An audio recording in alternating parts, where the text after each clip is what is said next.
Здравейте, казвам се Петър Сографов и следващите 5-6 минути ще поговорим за това бюро, което е пред мене. Това е един стендъп деск. Все още на български няма точна дума, която да го опише за това, което прави, но общо взето на това бюро може да работите седнали, може да работите прави, може да работите и клекнали. Сега ще ви помоля, докато гледате клипа, всъщност да се изправите заедно с мен, за да общо взето да разберете малко по-добре това, което ще опитам да ви кажа. Бюрото разполага с два двигателя, които са вградени в неговите крака, които са абсолютно синхронизирани и го повдигат едновременно на височината, на която искате. Височината е отбелязана на тази конзола тук, като може да бъде от 65 см до 130 см. С други думи, бюрото е подходящо за всякакви ръстове, от дете първи клас до волейболист, който е висок 2 метра и 10 см. Също така, полата също може да бъде конструиран по ваш проект с по-големи или по-малки размери от този, който виждате. Общо взето имате възможност да го направите почти 2 метра широко в това направление и над 1 метър в това, което също е много удобно за тези от вас, които използват големи монитори като този 30-инчов и може би ползват 2-3 монитора и друга офис техника. Сега искам да ви кажа всъщност защо е добре да работим прави, нещо, което може би ще се види странно на голяма част от вас. Не знам дали вече усещате така, както си стоите прави, че реално вие се чувствате малко по-добре, особено ако последния час не сте си ставали от стола. Надявам се не ви боли кръста, но мен преди около 2 години ме заболя доста сериозно и тогава, ходейки по доста лекари, да кажем, че числото е над 10, с идеята, че те ще ме поправят по някакъв начин, бавно осъзнах, че проблема не може да се оправи дългосрочно от лекари, защото единственото, което те могат да направят е или да ви дадат лекарство, или да ви бият инжекция за болката, или ако се налага да ви оперират. Но ако проблема реално не е отстранен, тъй като лекарството няма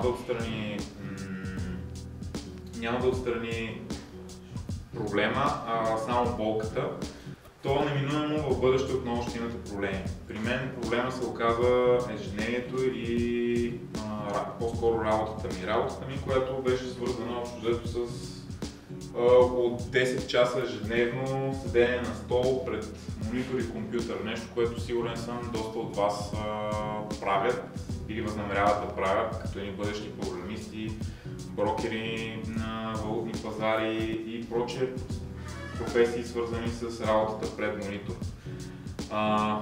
Доста изследвания, направени в последните 10 години, окончателно доказаха, че седенето е една от основните причини за здравословни проблеми, свързани не само с болки в кръста, а и с неща от рода на хемороиди, проблеми с простатата, високо кръвно налягане, затлъстяване, което е много голям проблем и причина за други болести и редица други.